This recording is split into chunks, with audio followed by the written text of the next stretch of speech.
नमस्कार, स्वागत आप सभी का ग्लोबल अड्डा आप देख रहे हैं और मैं हूं आपके साथ पुनीत मिश्रा। बात ईरान की आज हम फिर से करने वाले हैं। ईरान के ऊपर सैंक्शंस लगा दिए गए वेस्ट की तरफ से, लेकिन उसका असर कितना है? क्या ईरान की इकोनॉमी को इससे धक्का लगा है या फिर ईरान अंदर ही अंदर तैयारियों में लगा है और उसकी तैयारियों को ताकत मिलती जा रही है? यह हम इसलिए कह रहे हैं क्योंकि नेतन्याहू का हालिया बयान ये बता रहा है।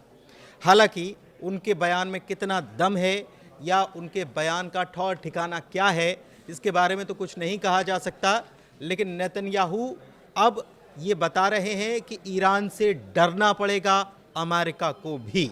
उनके बयान के मायने क्या हैं, क्या बता रहे हैं और इकोनॉमी का हाल क्या है, इन सारी चीज़ों को समझने के लिए मेरे साथ मेरे सहयोगी अंकुर त्यागी जी मौजूद हैं। सीधे उनके पास चलते हैं और सबसे पहले ईरान की मौजूदा इकोनॉमी की बात करते हैं कि सैंक्शंस जो लगाए गए उसका असर कितना पड़ रहा है और किस प्रकार से हो रहा है। अंकुर जी।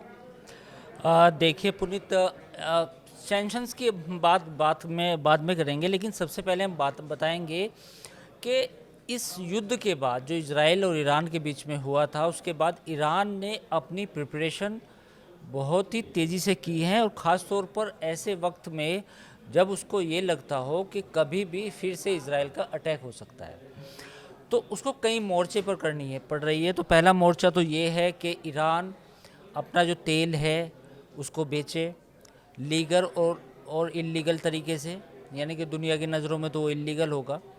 दूसरा तरीका ये है कि रूस और चीन से मदद ले, ताकि आने वाले वक्त में जो लड़ाई हो सकती है उससे पहले उसके पास हथियार हो।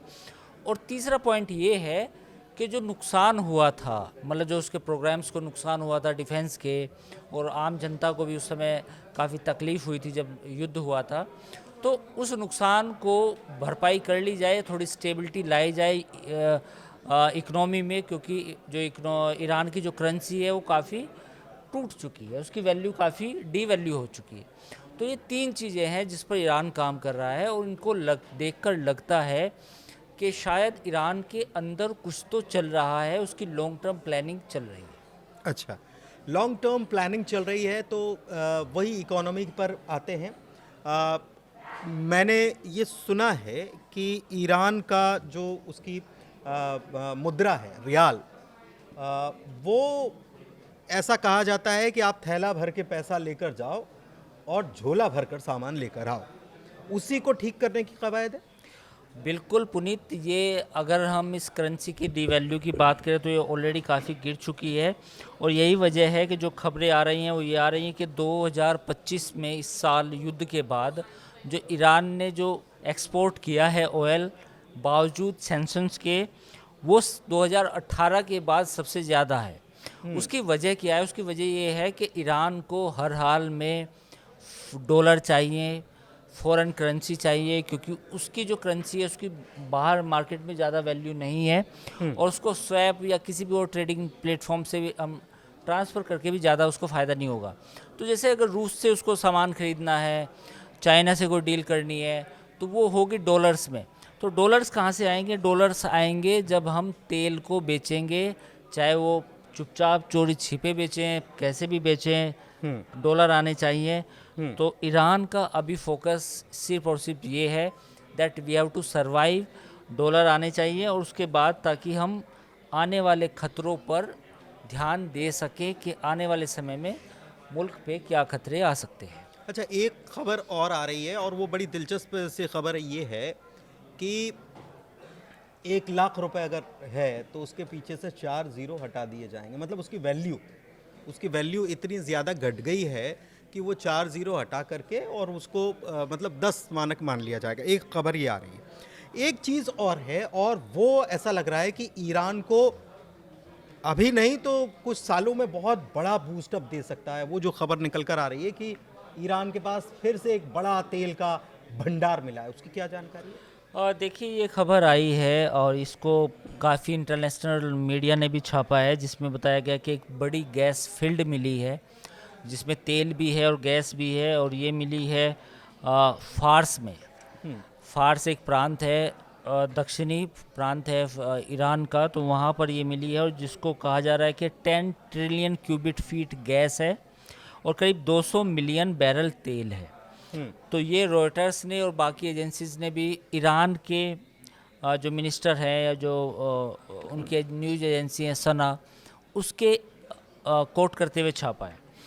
अब देखिए, तेल मिला ना मिला वो एक अलग बात हो सकती है, उस पर अलग अलग कंटेस्ट हो सकते हैं। पाकिस्तान भी ऐसा ही दावा करता है, कभी कभी हमारे यहाँ से भी इस तरह की खबरें आ जाती हैं।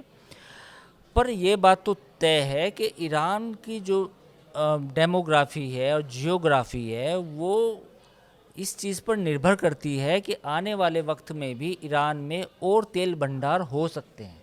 ये भी सही हो सकता है और भी हो सकते हैं। तो एज ए कंट्री ईरान के लिए सरवाइव करना मुश्किल नहीं है। वो अगले 20-50 सालों तक लगातार अगर तेल एक्सपोर्ट करे तो जो आज के वक्त में जो सऊदी अरब की जो परचेजिंग पावर पैरिटी है, जो कतर है, जो मुकाम दुबई का है, तो सेम मुकाम जो है ईरान का भी है। हो सकता है, मतलब अगर ईरान पर कोई इस तरह के प्रतिबंध ना हो।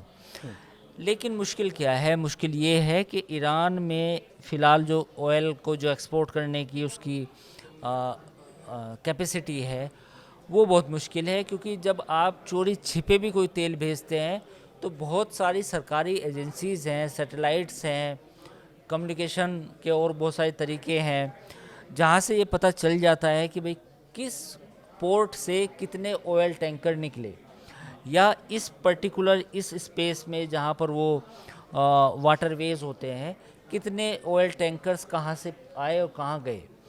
तो ये सब ट्रैक होता है पूरी दुनिया में।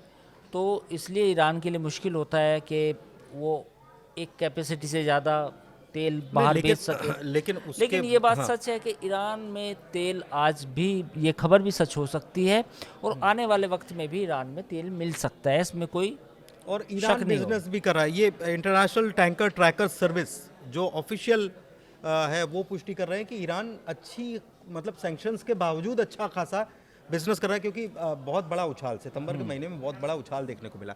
एक चीज़ और मैं समझना चाह रहा हूँ कि तमाम तरीके के प्रतिबंध सैंक्शंस हैं, लेकिन इसके बावजूद भी रूस की तरफ से भी जो है वो विमान आ रहे हैं जिसमें ये कहा जा रहा है कि असलहा साजो सामान जो है वो लदा हुआ है, वो भी मदद पहुंच रही है लगातार।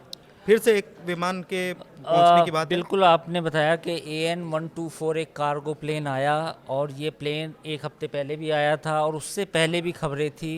ये हमने डिस्कस की थी पहले, ये डिस्कस भी की थी हमने अपने शो में।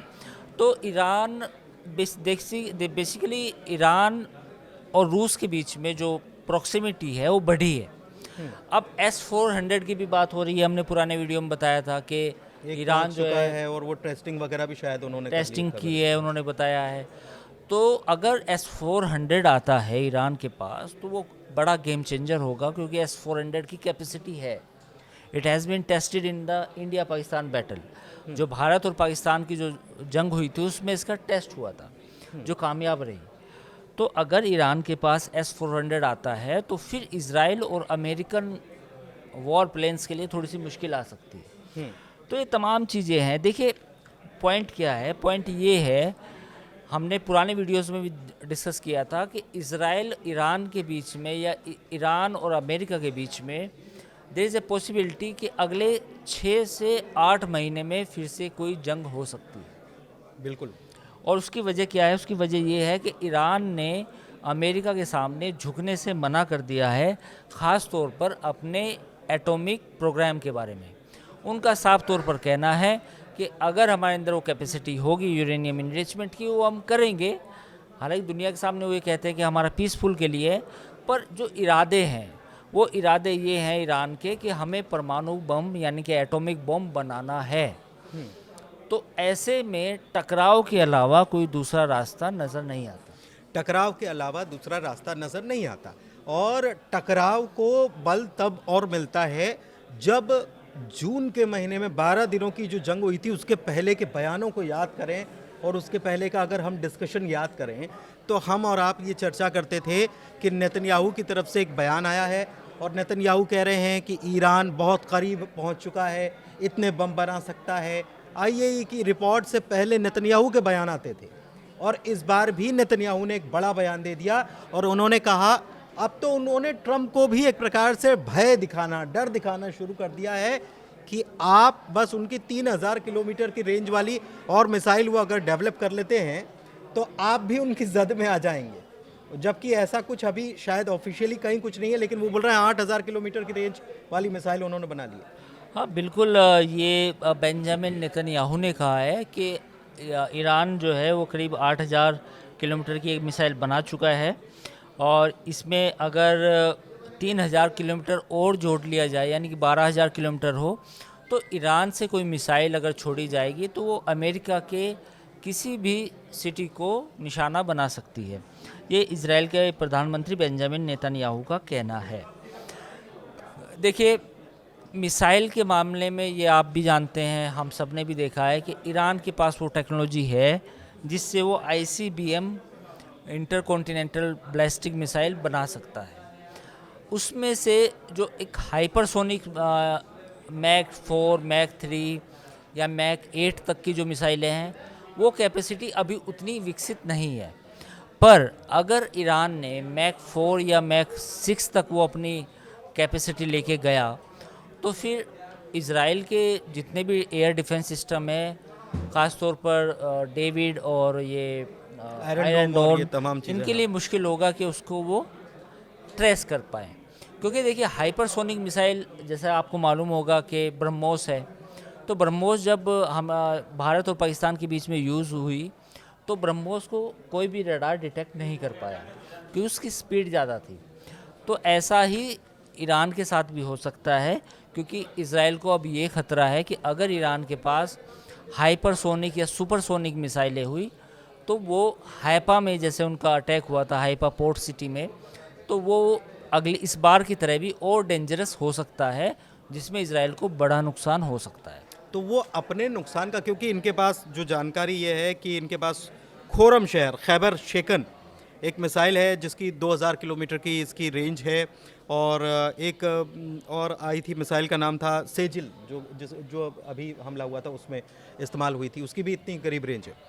लेकिन बेंयामिन नेतन्याहू ट्रंप को ये डर दिखाकर उकसाने का काम तो नहीं कर रहे हैं कि अब आइए, अब वक्त है, मतलब प्रिपरेशन शुरू कर दो, ये कहने की कोशिश है क्या नेतन्याहू की ट्रंप को मैसेज देने की? बिल्कुल, ये इज़राइल ने पहले भी अमेरिका को कुछ कुछ ऐसे ही बताया है। जैसे एक बार UN में बताया कि ईरान यहाँ तक परमाणु बम बना चुका है। वही। फिर वो कुछ डॉक्यूमेंट्स भी लेके आए जो उन्होंने डॉक्यूमेंट्स अमेरिका को दिए कि देखिए ये उनके सीक्रेट डॉक्यूमेंट है। तो ये तो पहले भी होता रहा है। तो ईरान को लेकर इज़राइल हमेशा अमेरिका को इन्फॉर्मेशन देता है, फिर अमेरिका उस इन्फॉर्मेशन पे काम करता है। तो ये नई बात तो नहीं है। तो अब बेंजामिन नेतन्याहू जो ये बात कह रहे हैं कि उसके पास ICBM है 8000 किलोमीटर की, 12000 किलोमीटर की, तो ये सच तो है कि ये इन्फॉर्मेशन है, होगी सच, और ये इन्फॉर्मेशन फिर अमेरिका को दी जाएगी। मतलब वो चाइना से उसको कुछ ना कुछ टेक्नोलॉजी शेयर हो रही है, ये बात तो सही है। हाँ, मतलब कुछ ना, देखिए कुछ ना कुछ तो हुआ है।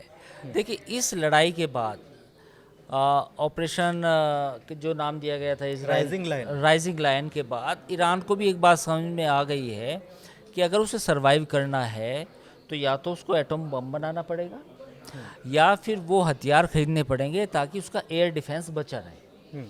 उसके लिए काम शुरू हो चुका है। ठीक है, तो उसके लिए काम शुरू हो चुका है। और दिलचस्प बात यह है कि ईरान के लिए अच्छी खबर है इसमें कि गैस का, तेल का भंडार ईरान में मिला है और इस पर आने वाले 3-3.5 सालों में काम शुरू होगा। पहले भी ईरान ये दावा करता रहा है, लेकिन इस बार जो पुख्ता सोर्सेस हैं वहाँ से ये जानकारियाँ निकलकर सामने आ रही हैं। तो ये थी ईरान की बात। कैसी लगी चर्चा ग्लोबल अड्डा में आप कमेंट के ज़रिए हमको बता सकते हैं। फिलहाल चर्चा को यहीं करते हैं समाप्त। बहुत बहुत शुक्रिया। नमस्कार।